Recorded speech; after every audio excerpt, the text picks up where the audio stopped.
And with that, I'll turn it over to my friend and the Vice Chair, Senator Hyde-Smith, for her opening statement. Thank you, Mr. Chairman, and I certainly appreciate that introduction and the working relationship we have. Welcome. Thank you for being here.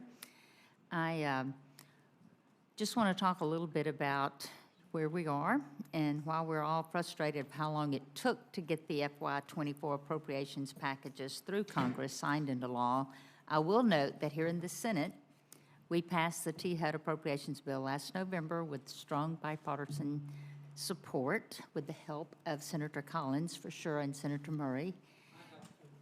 Oh, and by Senator Kennedy, no doubt.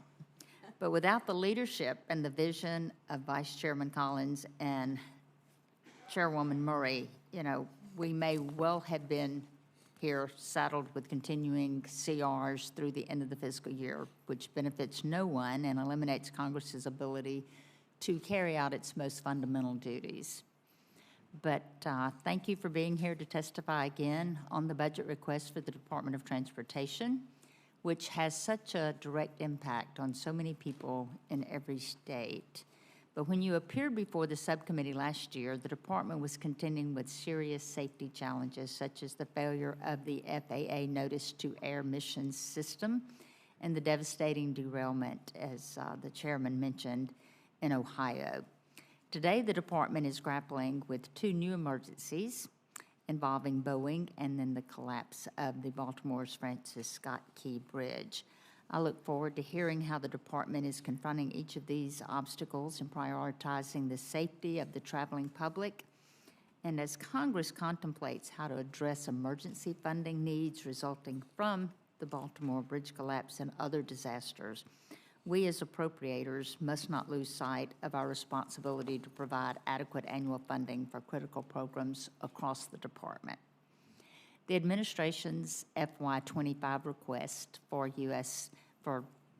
the Department of Transportation totals $108.9 billion, which represents a roughly $2.6 billion increase above the FY24 enacted levels. I'm once again disappointed to see that even with the proposed increase in overall funding, the request woefully underfunds or in some cases eliminates entirely programs that are priorities for this subcommittee. For example, last year the President's budget request includes $510 million for the popular Consolidated Rail Infrastructure and Safety Improvements Grant Program, but this year the funding request has been slashed by more than half to just $250 million. Additionally, the pandemic underscored the importance of a robust, resilient, and reliable American port system.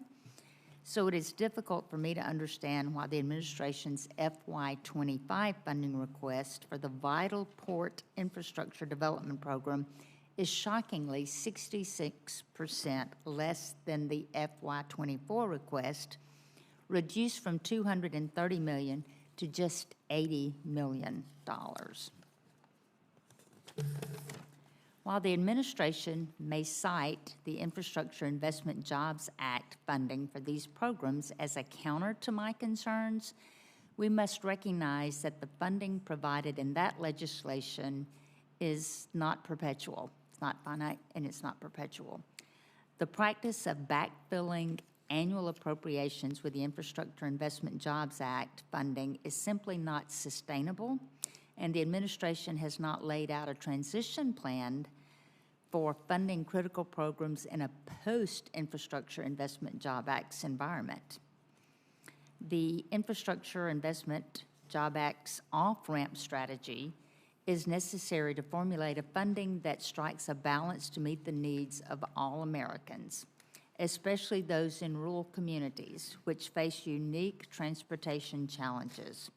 Without such a strategy, under-resourced rural areas like those across Mississippi would be put at risk.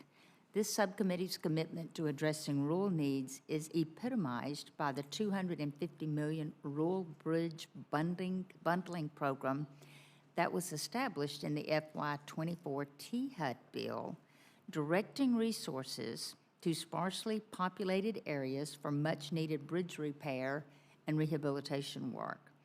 Our rural communities often benefit from the RAISE grant program, so I wanted to flag some of my concerns with how the administration is proposing to fund and administer these grants.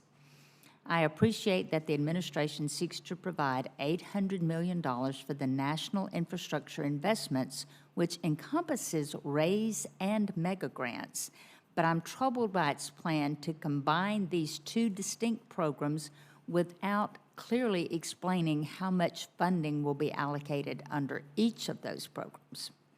I have also concerns about the proposal to use the TIFA funds to cover the full $800 million cost. I was pleased, however, to see that the budget request includes additional funding for the FAA to hire more air traffic controllers to manage the increased traffic in our national airspace system, and to bring on more critical safety staff to help address the FAA's ongoing aircraft certification reform and oversight efforts. I also support the administration's intentions to continue fully funding the Essential Air Service Program. The Essential Air Service Program connects our nation's rural communities to the broader transportation network and benefits more modest airports like those found in Greenville, Tupelo, and Hattiesburg, Mississippi, by ensuring safe travel for customers traveling to and from the smaller markets. New businesses rarely locate in areas without dependable commercial air service, so supporting these rural airports is vital for the future economic development in these areas. To conclude, I believe that our funding decisions should be informed by fiscal responsibility and made with the American taxpayer in mind.